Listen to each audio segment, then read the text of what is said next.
पत्थर समझकर पाँव से ठोकर लगा दी तुमने। पत्थर समझकर पाँव से ठोकर लगा दी तुमने। अफसोस तेरी आंखों ने परखा नहीं मुझे। क्या क्या सपने सजाए थे हमने, तुमने तो आंख भर के हमें देखा भी नहीं, देखा भी नहीं। अब करवाता रू हमके जगावे खातिर, अब करवाता रू हमके जगावे खातिर, अब करवाता रू हमके जगावे खातिर। काश रोवले रह तू इतना हमके पावे खातिर, काश रोवले रह तू इतना हमके पावे खातिर, हमके पावे खातिर, हमके पावे खातिर। काश रोवले रह तू इतने हमके पावे खातिर, काश रोवले रह तू इतने हमके पावे खातिर।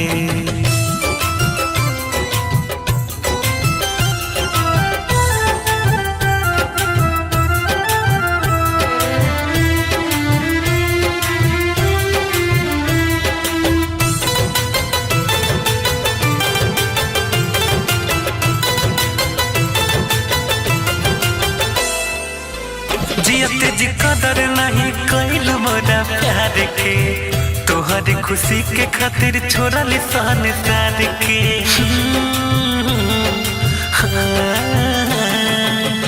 जियते जी कदर नहीं कैल मोरा प्यार के, तोहर खुशी के खातिर छोड़ा लिसान सार के, छोड़ा लिसान सार के।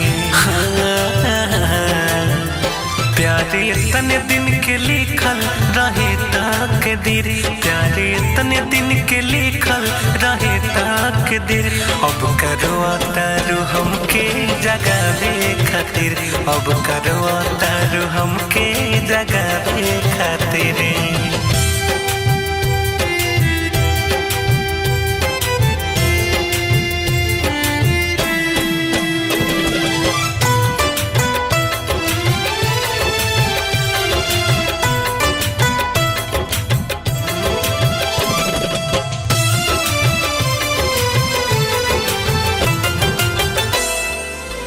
जानी के गरीब साथ छोड़ दिल जान हो, अब न गिरावलो रे लौटी न पारन हो।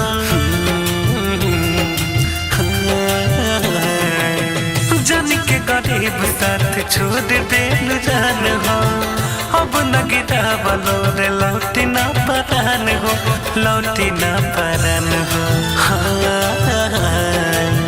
अमित नारी से भेंट नहीं होई कबो फिर, राहुल रसिक से भेंट नहीं होई कबो फिर।